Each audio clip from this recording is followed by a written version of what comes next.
Masih bersama saya Maidop Elfrina di Indonesia Update. Saudara, kasus penganiayaan karyawati oleh anak pemilik toko roti jadi perhatian anggota Dewan.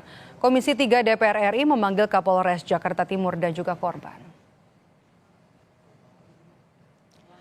Ketua Komisi 3 DPR RI berjanji mengawal kasus ini hingga ke persidangan nanti. Dia juga akan berkoordinasi dengan Kejaksaan Jakarta Timur untuk menuntut pelaku dengan hukuman yang sesuai dengan perbuatannya.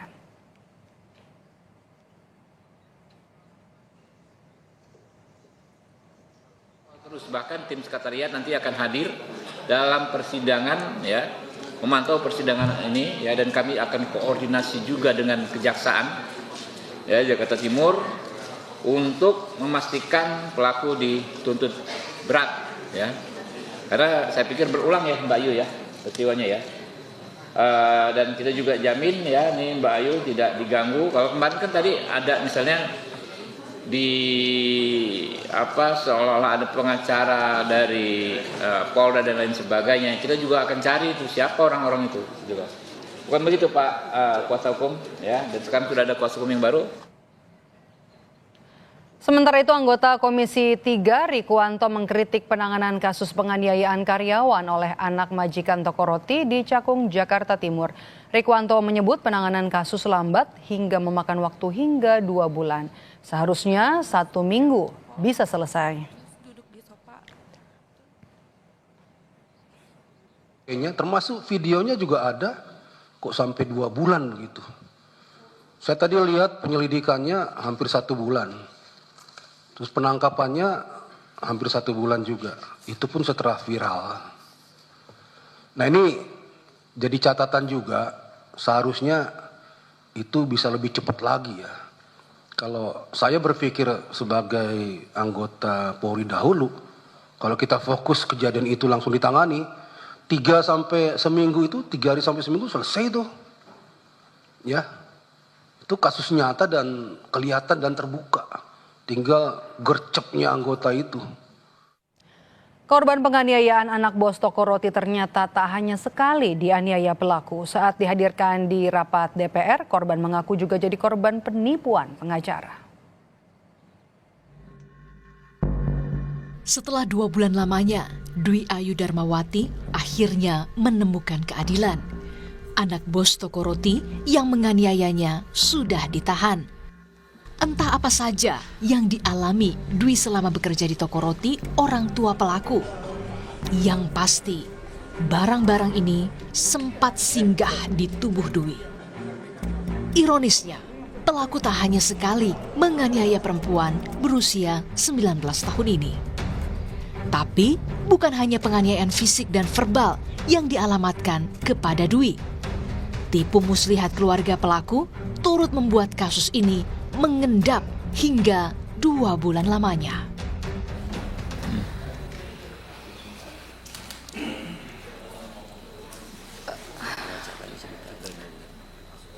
Ada cerita juga yang tentang pengacaranya. Saya sempat dikirimin pengacara dari pihak pelaku. Tapi awalnya saya nggak tahu kalau itu dari pihak pelaku. Dia ngakunya dari LBH, utusan dari Polda. LBH utusan dari Polda? Iya, dia ngakunya. LBH apa? Disebutin aja mungkin? Kurang tahu. Dia ngomong itu aja. Oke, ngakui dari LBH ya, tapi Mbak belakangan tahu itu dari pelaku gitu. Awalnya nggak tahu. Oke. Terus pas pertemuan di Polres pengen BAP, di situ dia ngasih tahu kalau dia disuruh sama bos saya. Siapa namanya? Nama pengacaranya? Nama pengacaranya? Enggak. Pengacaranya siapa namanya? Bosnya siapa namanya? Pengacaranya saya nggak tahu namanya. Iya, nama bos Anda siapa? Linda. Fisik dan mental sepertinya bukan hanya kerugian yang dialami oleh Dwi. Di antara petaka yang dialaminya, Dwi masih jadi korban penipuan. Akhirnya mama saya ganti pengacara. Di situ pengacara yang keduanya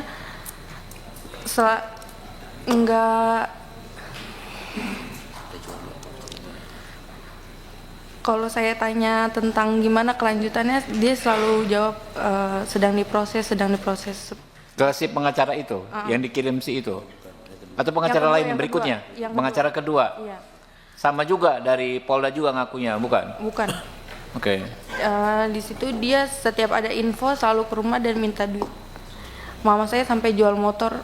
Jual motor? Iya. Motor satu-satunya. Ya Allah. Kami jelaskan juga ini bahwa yang dilaporkan pada kami pada saat itu adalah pidana umum biasa. Tidak ada kasus tertangkap tangan ataupun kasus viral. Dan pada saat pemeriksaan klarifikasi pertama, tidak ada data-data yang disampaikan tadi oleh Ayu disampaikan kepada penyidik terkait dengan yang beredar di media sosial. Polisi memang membantah lamban menangani kasus ini.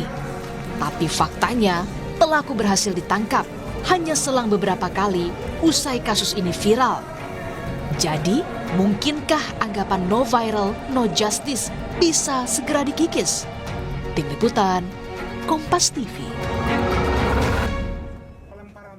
Dan sore hari ini, saudara, di program Indonesia Update kami sudah bersama dengan Dwi Ayu Darmawati, korban penganiayaan anak Bostoko Roti, dan juga bersama dengan kuasa hukumnya, Pak Zainuddin. Selamat sore. Selamat sore. Mbak Ayu dan juga Pak Zainuddin, ini adalah pertama kali ya wawancara secara langsung di stasiun televisi. Terima kasih untuk waktunya, terutama untuk Mbak Ayu, karena hari ini juga tadi barusan mengikuti rapat dengan Komisi 3 DPR RI. Kami juga mau mengucapkan turut berduka atas kejadian, prihatin juga atas kejadian apa yang dialami, meskipun ini sudah 2 bulan ya. Iya.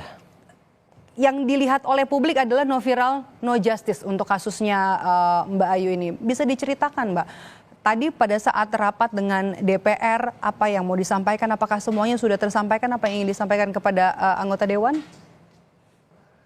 Sudah disampaikan semua sih. Boleh lebih kencang lagi suaranya? Ada kencengan. Sudah disampaikan semua. Cuman bisa bilang terima kasih buat semuanya, terutama Pak Komisi 3,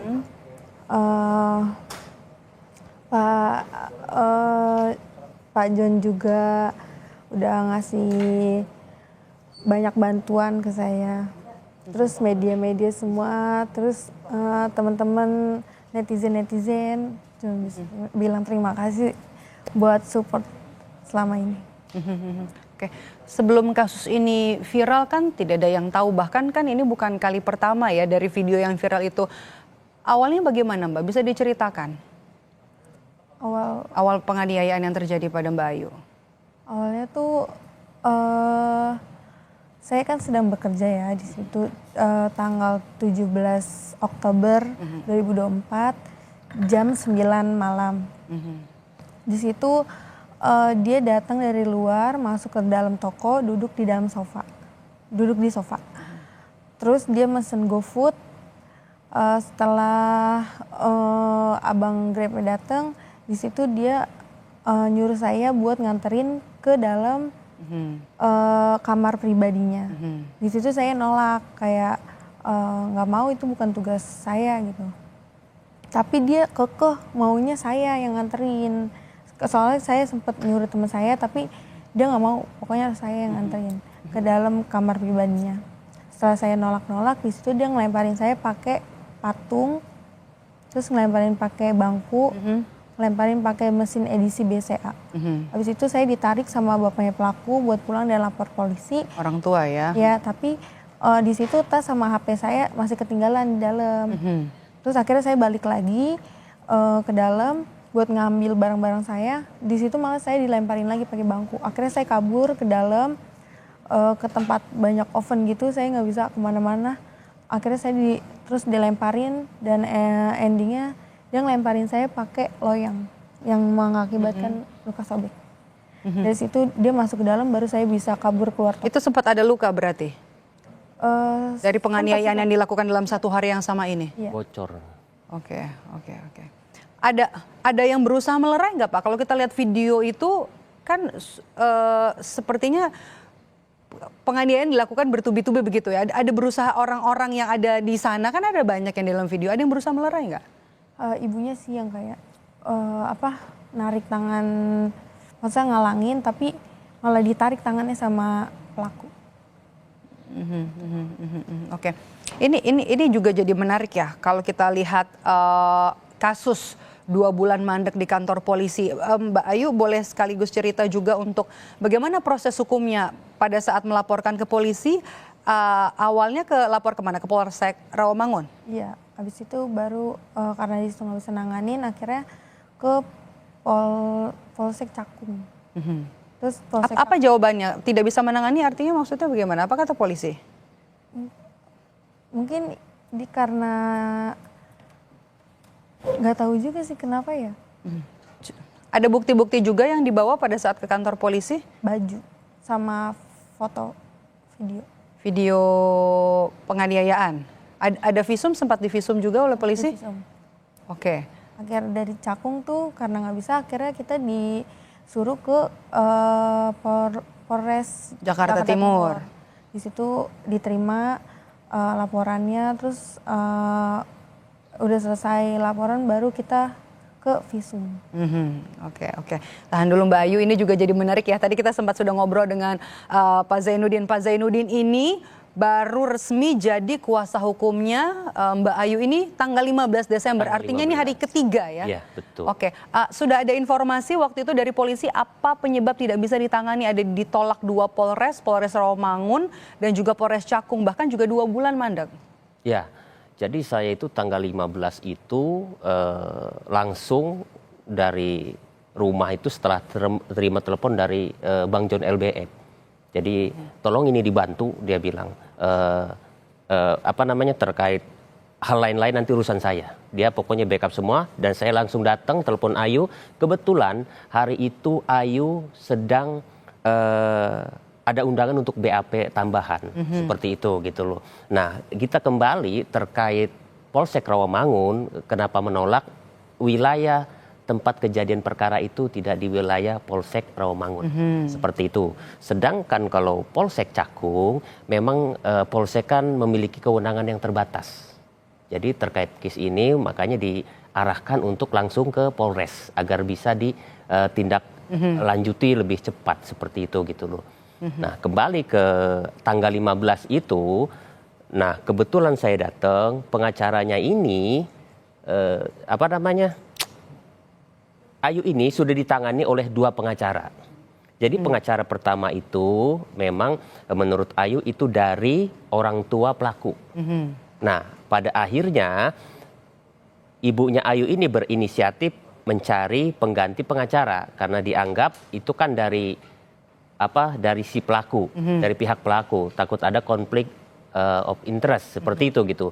Makanya diambillah pengacara dari katanya rekomendasi dari tetangga, dari temannya. Dan pada juga ternyata terafiliasi dengan keluarga pelaku. Yang kemudian menyebabkan penipuan itu ceritanya yang mana lagi Mbak Ayu?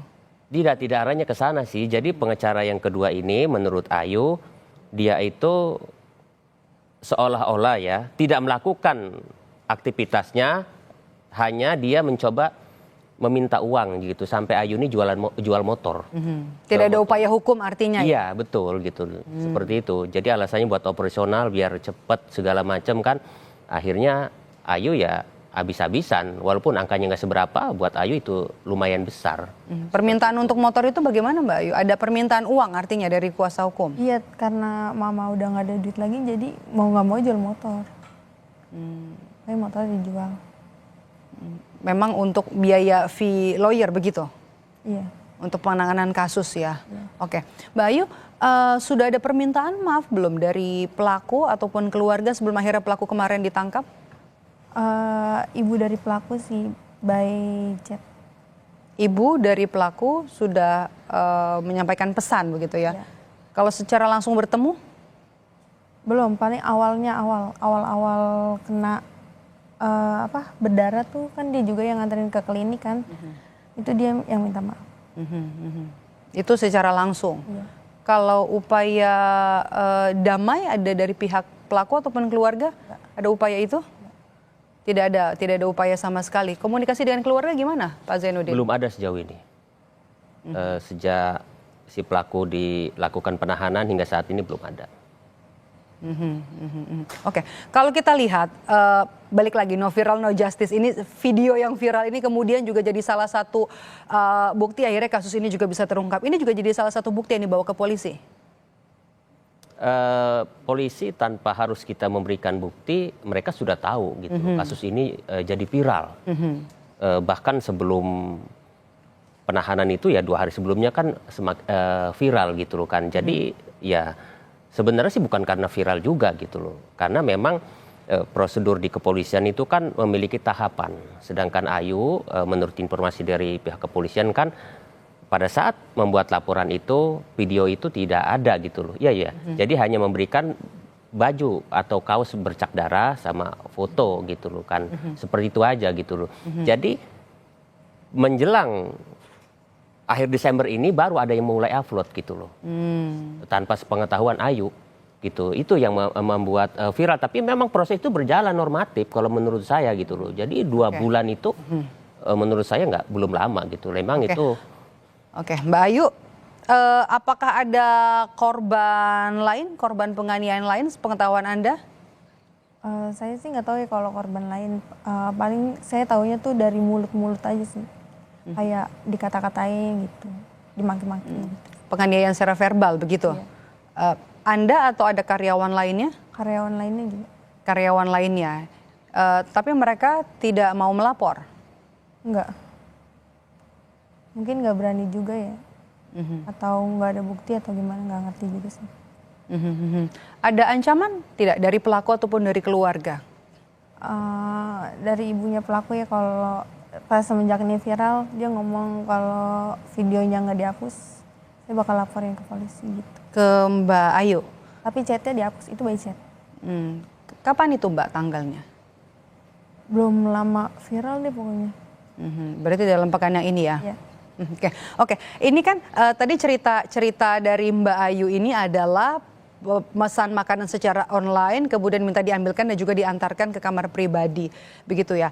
Jarak dari toko ke kamar ini memang dekat ya? Memang tinggal? Iya, toko itu atasnya rumah dia. Artinya karena ini dekat dengan toko dan juga rumah ada CCTV? Ada. Oke. Dan ini juga setahu Anda, sepengetahuan Anda, CCTV yang merekam kejadian juga mungkin ada? Ada, karena di situ CCTV banyak. Banyak terakhir, oke. Terakhir Mbak Ayu, dengan terungkapnya kasus ini, apa yang sudah terjadi kepada Anda yang dilakukan anak bos, apa yang Anda harapkan? Saya berharap nggak ada lagi yang ngelakuin tindakan kekerasan seperti ini ya, karena mungkin dari teman-teman yang dulu pernah kerja juga banyak resah gitu selama kerja di situ. Semoga aja kejadian ini nggak terulang kembali. Kejadian ini tidak menimpa karyawan lain dan juga karyawan lain yang mungkin mendapatkan penganiayaan secara verbal bisa berani atau speak up begitu ya untuk bersaksi atas kejadian ini. Terima kasih Mbak Ayu, semoga nanti kasusnya bisa berjalan dengan lancar, semua bukti-bukti yang dibawa ke polisi bisa terungkap. Terima kasih Pak Zainuddin sudah bergabung bersama kami di Kompas TV.